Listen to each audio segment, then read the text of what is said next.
সকলেই উপস্থিত হয়েছেন, সবার প্রতি আমার রইল সানুগ্রহ ও আন্তরিক ভালোবাসা।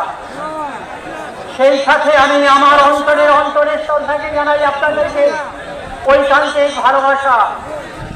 আপনারা জানেন আজকে কয়েক দশক ধরে জামাতুল ইসলাম কোন এক দুর্গম পাহাড়ের গুহায় তাদেরকে ছেড়ে দিয়ে অবরুদ্ধ করে রাখা হয়েছিল, কিন্তু আল্লাহ তাআলা নির্মম পরিহাসে আমরা আজকে মুক্ত আকাশে এসে কথা বলতে পেরে এজন্য আমরা নিজেকে গর্ববোধ করছি। তাই আমি একটা বঙ্কিমচন্দ্রের কবিতা এখানে সামান্য 2 লাইন উদ্ধৃতি দেব। বঙ্কিমচন্দ্রের এই কবিতাটি ছিল, হতাশ হইও না, যেখানে পড়িবে তাই ধরে উঠিবে, শত তুফান আসিলেও ছাড়িবে না হাল, আশা নাই বা হলো সুফল, হতে পারে কাল। সংগ্রামী বন্ধুগণ, আমরা যদি এই বাংলাদেশকে জামাতে ইসলামের অভ্যাগত পার্লামেন্টে যেতে পারি, তাহলে এই দেশের একটি নতুন শাসন ব্যবস্থা কায়েম হবে।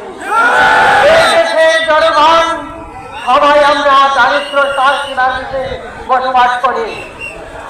আপনারা এটা মনে করবেন জামাতেরা যদি পার্লামেন্টে যায় সর্বোপরি আমাদের বর্তমান ব্যবস্থাটা সুষম হবে, এটার কোনো ভুল নেই। সংগ্রামী বন্ধুগণ, আমি আর বেশি বক্তব্য বাড়াতে চাই না, আমার সময় মাত্র 2 মিনিট।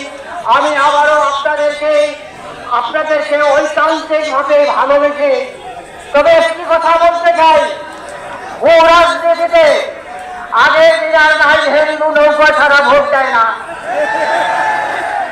আবার এই বিশাপুকুরে বদরগঞ্জে বহু আত্মীয় আছে, এই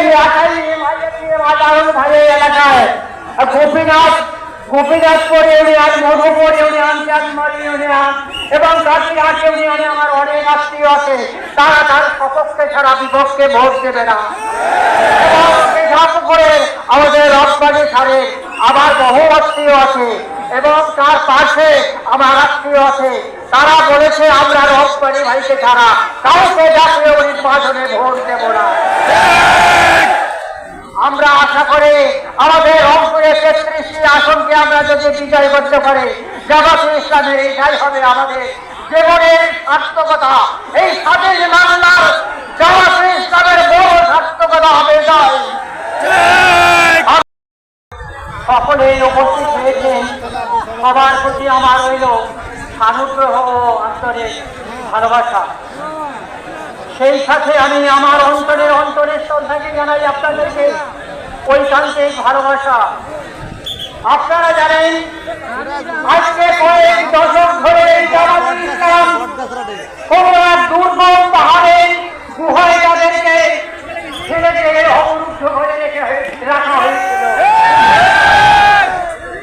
কিন্তু আল্লাহ তাআলা নির্মম পরিহাসে আমরা আজকে মুক্ত আকাশে এসে কথা বলতে পেরে এজন্য আমরা নিজেকে গর্ববোধ করছি।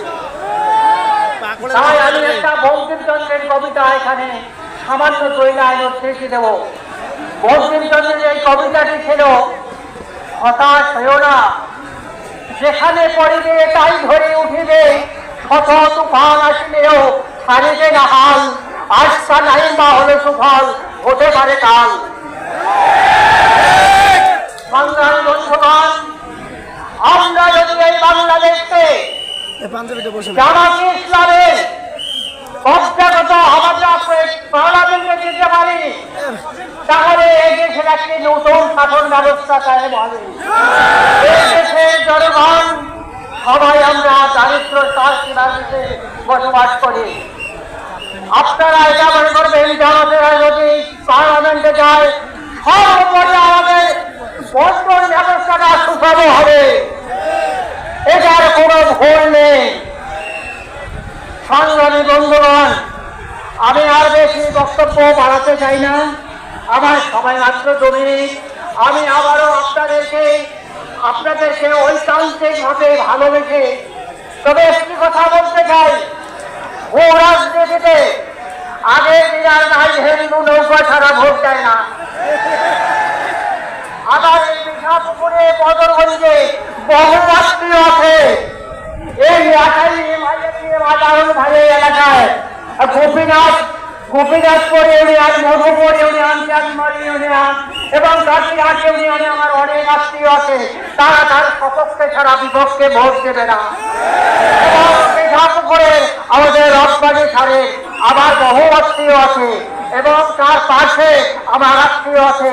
তারা বলেছে আমরা রপ্তানি ভাইকে ছাড়া কাউকে জাতীয় নির্বাচনে ভোট দেব না।